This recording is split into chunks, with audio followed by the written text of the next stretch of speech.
السلام علیکم ورحمۃ اللہ وبرکاتہ۔ دوستو، میں آج آپ کی خدمت میں ایک ایسی مرض جس کی وجہ سے عورت بانجھ اور زندگی سے بیزار ہو جاتی ہے کے علاج کے ساتھ حاضر ہوا ہوں۔ بندش حیض۔ بندش حیض کے دو وجوہات ہوتے ہیں۔ نمبر 1، رطوبات کی زیادتی یعنی بلغمی مادوں کی کثرت۔ نمبر 2، صفراوی مادوں کی زیادتی۔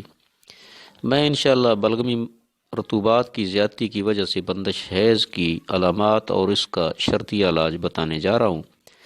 اگر عورت لہیم شہیم، موٹی تازی ہے، خون کی کمی ہے، طاقت نہیں، چلتے ہوئے کام کرتے ہوئے دم چڑھتا ہے، چکر آتے ہوں، پیشاب کثرت سے آتا ہو، سستی یا نیند زیادہ آتی ہو، خون حیض بغیر تکلیف کے کم ہوتا ہوتا بند ہوا ہو، تو سمجھ لینا چاہیے کہ یہ مریضہ اعصابی بلغمی رطوبات کی زیادتی کی وجہ سے ہے۔ مریضہ کے رحم کے اعصاب میں تیزی ہے جس کی وجہ سے اسے لکوریا بھی ہو سکتا ہے، لہذا ہم مریضہ کے رحم کے عضلات کو تحریک دیں گے۔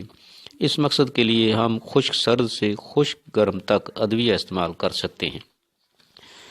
سب سے پہلے مریضہ کی غذا میں سے تر گرم اور تر سرد تمام غذائیں یعنی کدو، توری، ٹنڈے، بھنڈی، مولی، گاجر، اروی، پیٹھا وغیرہ یہ بند کر دیں، اور تمام خشک سرد سے خشک گرم غذائیں یعنی آلو، گوبھی، مٹر، بینگن، ٹماٹر، پیاز، کریلے وغیرہ یہ کھانے کی تاکید کر دیں اور ہمارا تجویز کردہ نسخہ استعمال کریں۔ نسخہ حاضر خدمت ہے۔ جند بدستر 10 گرام، مرمکی 20 گرام، زعفران 5 گرام، باریک کر کے 250 mg کیپسول بھر لیں، روزانہ 3 بار قہوہ سے۔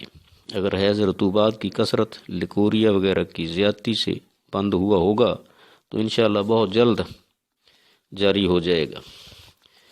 دوستو، اگر ہماری ویڈیو آپ کو پسند آئے تو اسے شیئر کریں، سبسکرائب کریں، کمنٹس دیں۔ اجازت چاہتا ہوں۔ اللہ حافظ۔ السلام علیکم ورحمۃ اللہ وبرکاتہ۔